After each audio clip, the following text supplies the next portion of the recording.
Hi, second grade. I'm back to read to you. Today I'm going to start the book Junie B. Jones and the Stupid Smelly Bus by Barbara Park. This is a fiction book. It is the first book in the Junie B. Jones series. Many of you have read some of the Junie B. Jones books that we have in our classroom or in our school library.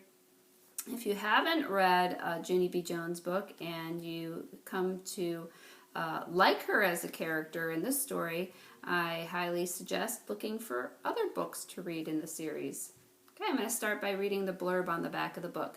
Junie B. Jones and the Stupid Smelly Bus. Remember when it was scary to go to school because it was your first day and you didn't know anything?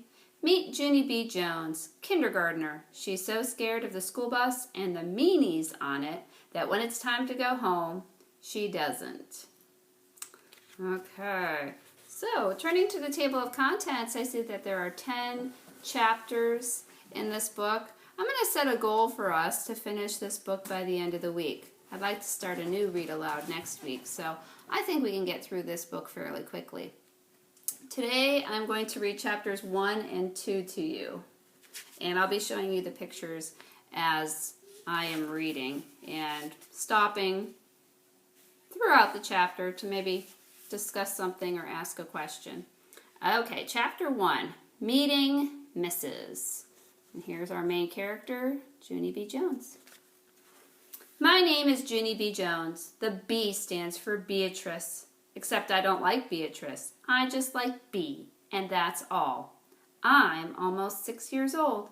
Almost 6 is when you get to go to kindergarten. Kindergarten is where you go to meet new friends and not watch TV. My kindergarten is the afternoon kind. Now, when I was younger, and many of your parents were younger, you only went to kindergarten for half of the day.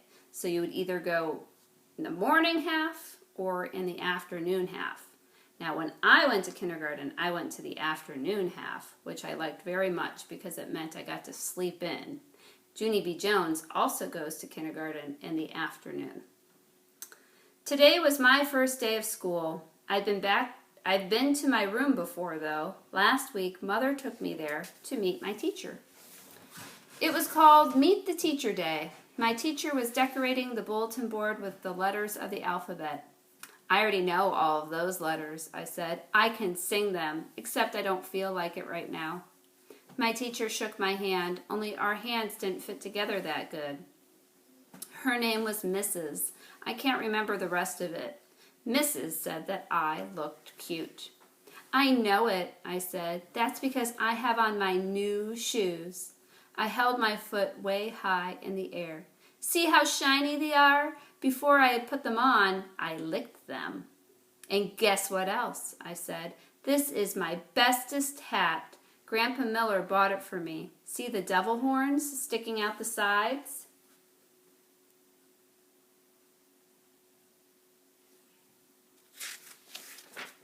Mrs. laughed, except I don't know why. Devil horns are supposed to be scary. Then we walked around the room and she showed me where the stuff was, like the easels where we get to paint, and the shelves where the books are, and the tables where we sit and don't watch TV. One of the tables in front of the room had a red chair. I would like to sit here, I think, I told her. But Mrs. said, we'll have to wait and see, Junie. B, I said. Call me Junie B. I hollered the B part real loud so she wouldn't forget it. People are always forgetting my B. Mother rolled her eyes and looked up at the ceiling. I looked up there too, but I didn't see anything. Are you going to ride the bus, Junie B? Mrs. asked me. I made my shoulders go up and down. I don't know. Where's it going to? My mother nodded her head and said, yes, she'll be riding the bus. That made me feel scary inside, because I'd never rided on a bus before. Yeah, only where's it going to? I asked again. Mrs. sat on her desk. Then she and my mother talked more about the bus. I tapped on Mrs. Guess what? I still don't know where the bus is going to. Mrs. smiled and said the bus driver's name was Mr. Wu. Mr. Wu, said Mother. That's an easy name for Junie B to remember. I covered my ears and stamped my foot. Yeah, only where's the stupid, smelly bus going to?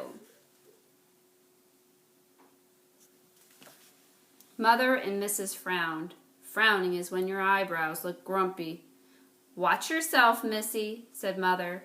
Missy's my name when I'm in trouble. I looked down at my shoes. They didn't look shiny as they did before.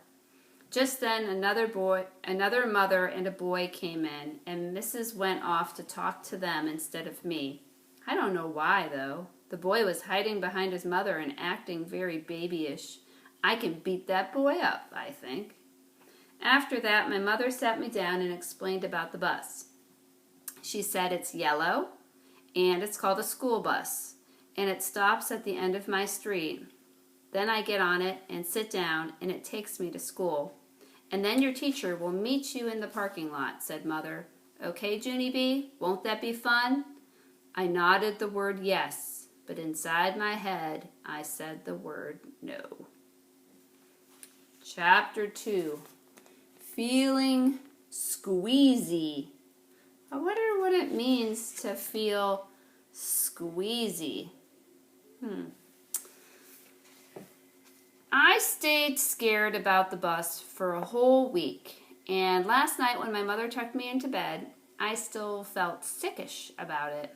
Guess what, I said. I don't think I want to ride that school bus to kindergarten tomorrow. Then my mother rumpled my hair. Oh, sure you do, she said.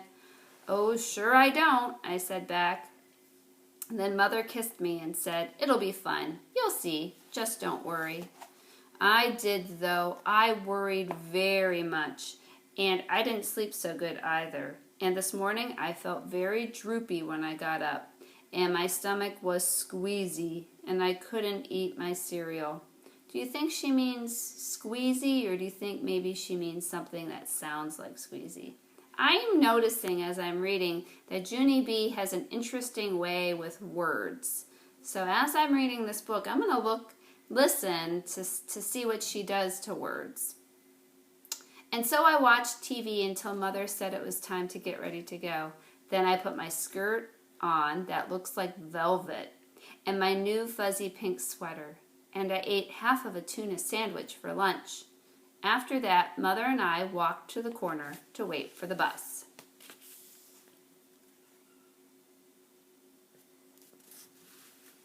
And guess what? There was another mother and little girl there too. The little girl had curly black hair, which is my favorite kind of head. I didn't say hello to her though, because she was from a different street. That's why. Is that a good reason not to say hi to somebody? Really, there's very few good reasons not to say hi to somebody, but just because they live on a different street, that's just silly. Then finally, this big yellow bus came around the corner, and the brakes screeched very loud, and I had to cover my ears. Then the door opened, and the bus driver said, "Hi, I'm Mr. Wu. Hop on."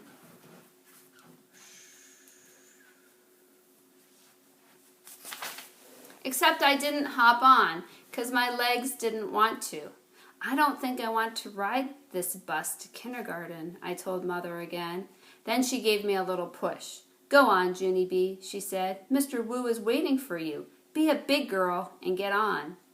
I looked up at the windows. The little girl with the curly black hair was already on the bus. She looked very big sitting up there and kind of happy. Look how big that little girl is acting, Junie B, said Mother. Why don't you sit right next to her? It'll be fun. I promise. And so I got on the bus. And guess what? It wasn't fun. Okay, that was the end of chapter 2. As I'm reading this book, are you making any connections to maybe when you rode a bus for the first time? Or maybe are you thinking back to when you started kindergarten? I am making a lot of connections. I'm thinking back to many, many years ago when I rode the school bus and how scary it was to ride a bus for the first time with a bunch of strange children that I didn't know. So I can relate to Junie B. Jones in many ways in this story. So I want you thinking how how can you make a connection to the story so far? What does this remind you of? Okay. Tomorrow I will be reading either 2 or 3 more chapters from this book. So I look forward to reading to you tomorrow. And please continue. Some of you have been sending me some pictures and some fun things that you've been doing around the home through Dojo. I love seeing those pictures. So please keep on sending them. Okay. See you tomorrow.